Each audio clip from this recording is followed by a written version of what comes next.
Welcome back to another episode of the Ignited Youth Podcast. I'm your host, Jack Ferrell, and I'm a local youth director at Zion Assembly Church of God in Crossville, Tennessee. Now, my co-host, Sam, isn't able to be with me today because of scheduling. I'm having to record while he's at school. So, you just get me today. Today, I would like to talk to you guys about a wonderful and merciful Savior. Now, we see how wonderful and merciful the Savior is through a parable that Christ teaches. And today that parable is going to be in Luke chapter 15, verse 11 through 32. Today I'm going to be reading from the NASB translation of the Bible. So starting at verse 11 says, "And he said, a man had 2 sons. The younger of them said to his father, 'Father, give me the share of the estate that is coming to me.' And so he divided his wealth between them. And not many days later, the younger son gathered everything together and went on a journey to a distant country, and there he squandered his estates in wild living. Now when he had spent everything, a severe famine occurred in that country, and he began doing without. And so he went and hired himself out to one of the citizens of that country, and he sent him into his fields to feed pigs. And he longed to have his fill of the cauropods that the pigs were eating, and no one was giving him anything. But when he came to his senses, he said, 'How many of my father's hired laborers have more than enough bread? But I am dying here from hunger. I will set out and go to my father, and I will say to him, Father, I have sinned against heaven and in your sight. I am no longer worthy to be called your son. Treat me as one of your hired laborers.' So he set out and came to his father. But when he was still a long way off, his father saw him and felt compassion for him, and ran and embraced him and kissed him. And the son said to him, Father, I have sinned against heaven and in your sight. I am no longer worthy to be called your son.' But the father said to his slaves, 'Quickly bring out the best robe and put it on him, and put a ring on his finger and sandals on his feet. And bring the fattened calf, slaughter it, and let's eat and celebrate. For this son of mine was dead and has come to life again. He was lost and has been found.' And they began to celebrate. Now his older son was in the field. And when he came and approached the house, he heard music and dancing. And he summoned one of the servants and began inquiring what these things could be.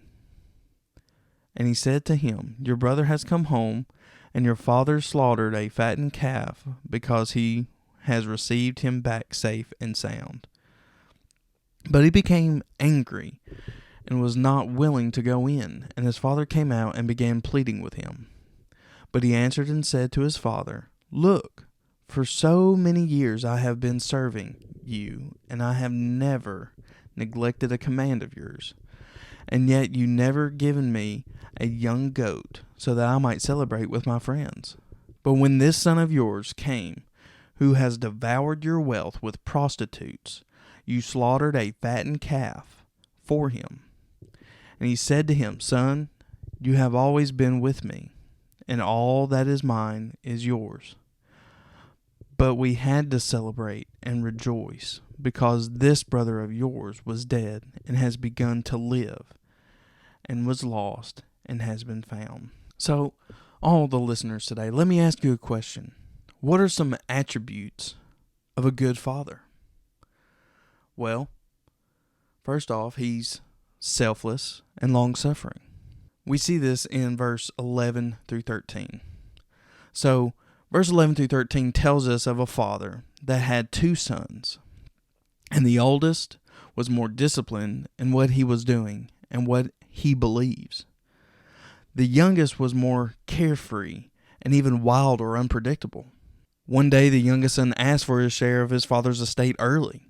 So he asked for his inheritance before its allotted time. And so the father gave it to him. Soon after that, the son went away into a distant land to start his new life. But instead, he squandered everything his father gave him. See, the father was being selfless by giving up part of what he had worked so hard for so many years, and he gave it up so freely for someone that, at that time, probably wasn't even deserving of it. And he showed that he was long-suffering by letting his son leave. Listen to me. He was long-suffering. He was patient by letting his son leave. Now, don't get me wrong. He could have stopped him from leaving. But that would have done more damage than good. Besides, he wanted the youngest son to be there because he wanted to be there, not because he had to.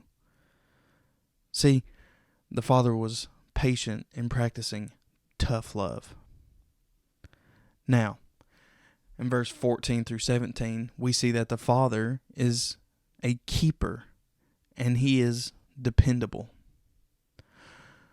So after the youngest son had spent everything he had on the pleasures of the world, a famine hit the land, and he had began to feel the effects of it.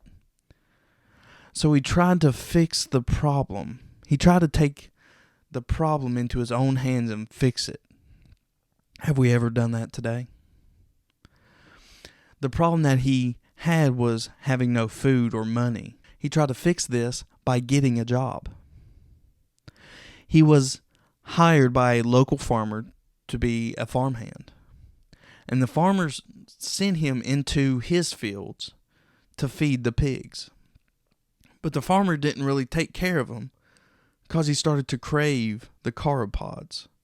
Now, whenever I read the NASB, I noticed sauropods, whereas I've always heard it as pig food. Well, whenever I think of pig food, I think of slop. But why is it sauropods?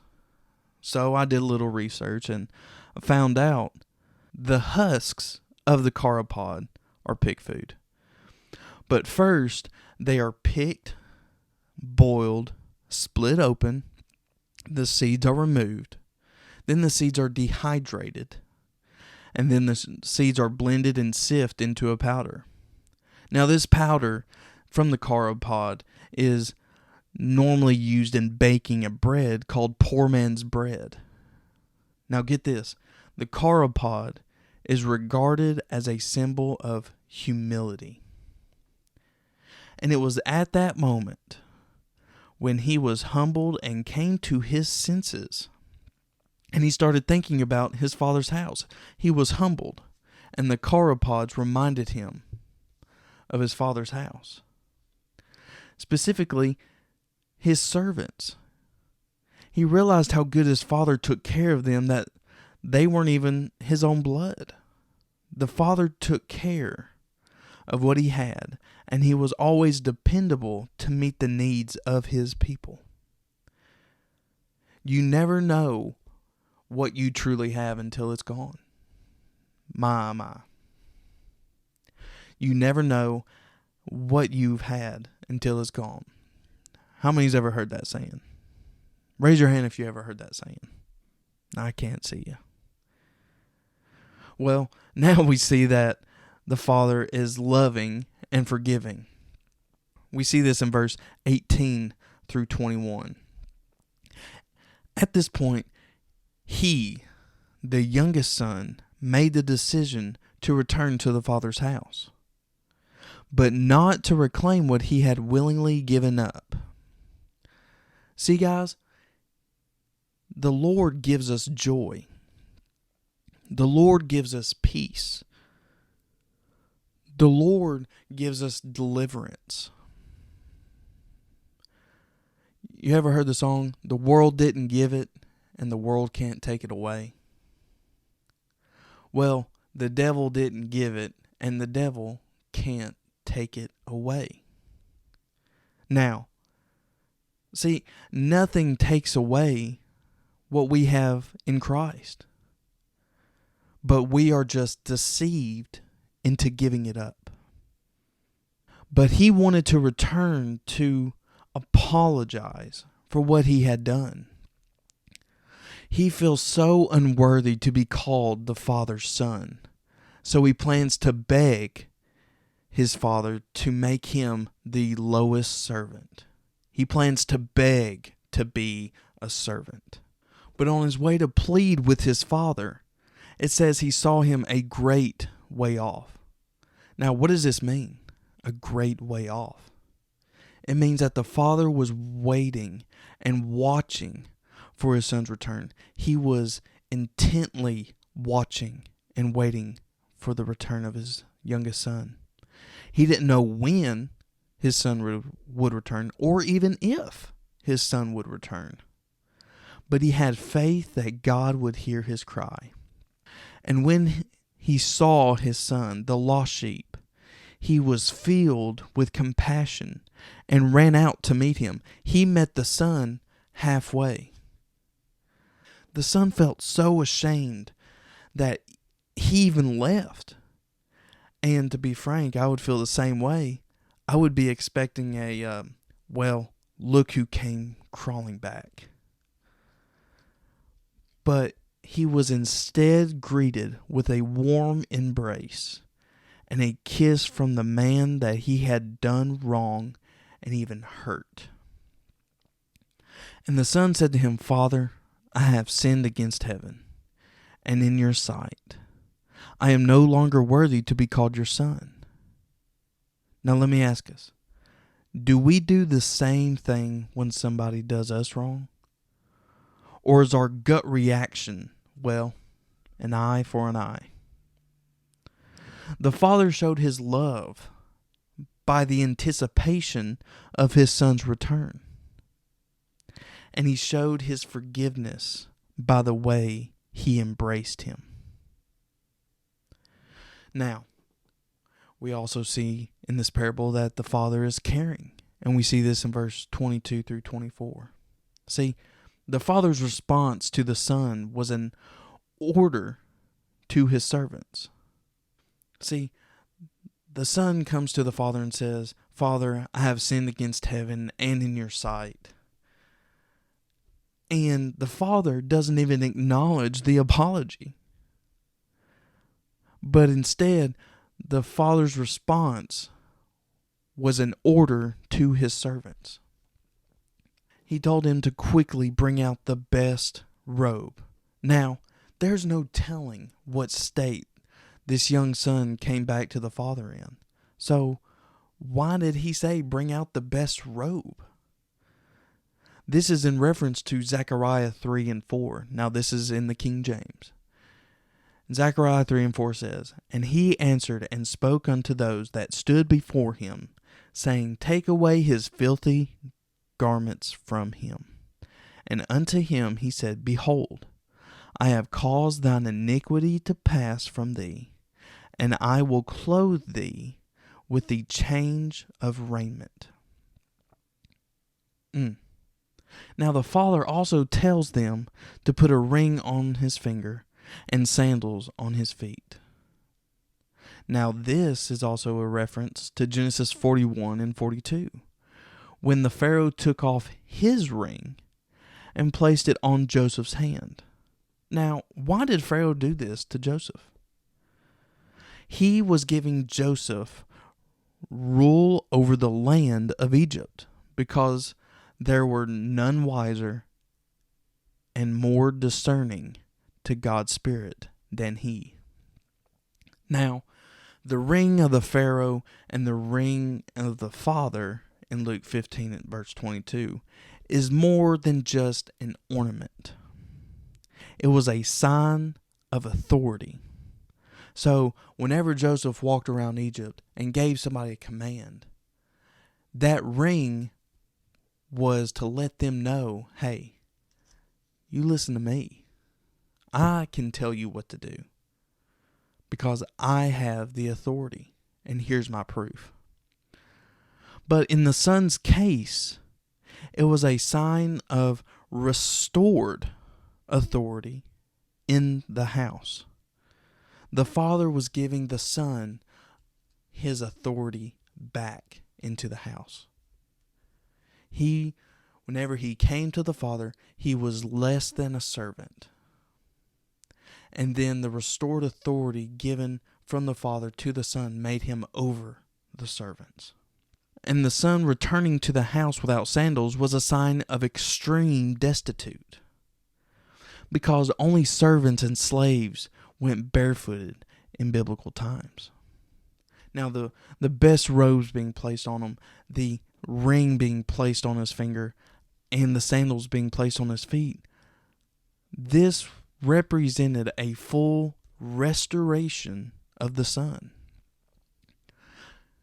God will take off what needs to be taken off, and God will put on what needs to be put on. Now, are we willing to let God take off what needs to be taken off? And are we willing to let God put on what needs to be put on? And then he tells his servants to bring the fatted calf, slaughter it, and let's eat and celebrate. Now, whenever I first read this, I read it as they were preparing a fattened calf for celebration. But the more I studied and looked into it, this wasn't the case at all. This calf was a sacrifice to God. This calf was not for their celebration. This calf was a sacrifice to God for bringing home his son. So, before they celebrated the return of the son, they gave praise to God. Are we doing the same thing? When God hears our burdened hearts, does he then hear the praise of our thankful hearts after he answers? After the Father gives him praise for the resurrection of his dead or lost son, they then began to celebrate his new life. They didn't celebrate who he was. They celebrated his new life. They celebrated the man that he has now become and who he will eventually be. And finally, we see that the Father is a counselor and a comforter. In verse 28 through 32, the older son found out what the celebration was about. And after he found out that it was for his youngest son that went away and has come back, he became jealous to the point of being angry. He was so angry that he wanted nothing to do with the celebration or his brother. And when the father heard this, he met the oldest son to plead with him. But the older son says, "Look at what I've done for you, and you've never treated me like this." The older son's words and actions reveal several things about him. Number one, his relationship with his father was based on works and merit. He points out to his father that he has never been disobedient. Thus, he deserves a party because he feels like he's earned it. The second thing I noticed was that he despises the younger brother as undeserving of the father's favor, being that he has done nothing but waste his share of the inheritance. Number 3, he does not understand grace, and he has no room for forgiveness. In fact, the demonstration of grace towards his brother makes him angry.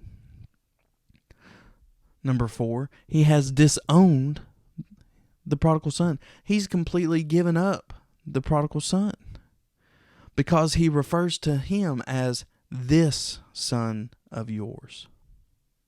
The last thing I notice is that he thinks that his father is unfair or even stingy by saying, "You never gave me a young goat."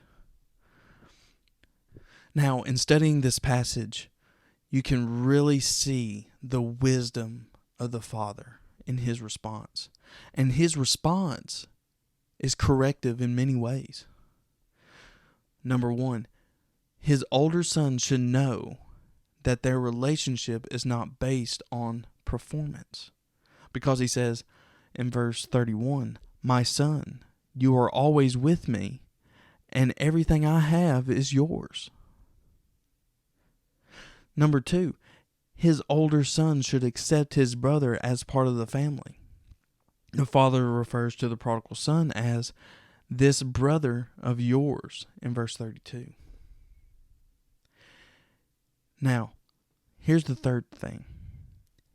His older son could have enjoyed a party at any time he wanted, but he never utilized the blessings at his disposal. Now think about that. The older son could have enjoyed a party at any time, but he never utilized the blessings at his disposal. Are we utilizing the blessings that Christ has given us by saving us? Are we utilizing the blessings at our disposal? Now, every time we have a good altar service at church, it's like a celebration. Everybody's happy. Everybody's loving on each other. Everybody's there for one another. Are we utilizing the blessings that Christ has given us? The keys to the kingdom. Are we utilizing those blessings for our disposal?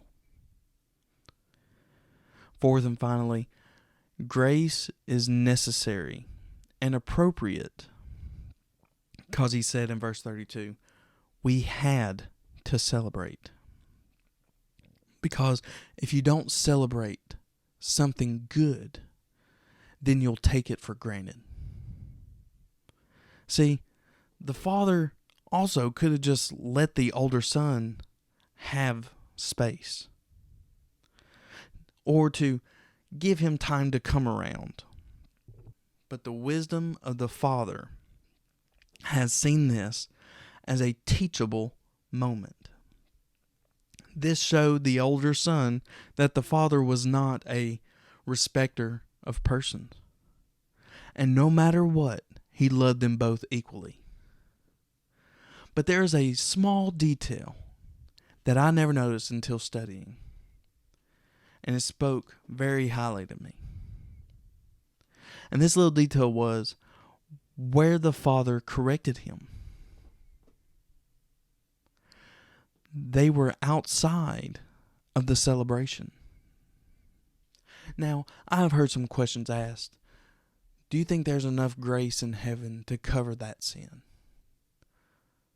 Well, you can see in the passage of the prodigal son that they were outside of the celebration. Now, where am I going with this?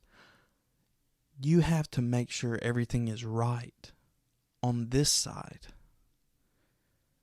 This is a perfect picture that we must receive and take heed to the correction and grace of God on this side of heaven before we are able to enter into the heavenly celebration. Now, I want to leave you today with some thoughts and some questions. First question is, why do we serve him? See, we were all once the prodigal son, and we do not deserve his forgiveness. Who remembers the day you got saved? Who remembers that love that you had for everyone in the room? I pray that God will help us to not be stagnant and to let us not forget that we serve him because we love him. How do we make sure that we aren't stagnant? By making sure that we are always going about the Father's business, by staying in his word, by praying, what we listen to, and what we talk about. See, the Bible says, how can salt water and fresh water spring out of the same well? That's what we put out. But see, it's also what we put in the well. Are we putting in fresh water, or are we putting in salt water? And if we stay in his word and pray, and we guard what we listen to, and we filter what we say, we will always have the Lord on our minds. Now, today, let's give thanks for who God is, and that He may help us walk in that same path as the Father, and so that others may see His attributes through us. So thank you so much for listening to today's podcast. And remember, if you guys have any questions, any questions at all about today's podcast or podcasts that you've heard in the past, please feel free to reach out to us at ignitedyouthquestions@gmail.com. And until the next appointed time, let's go about the Father's business. Take care, and God bless.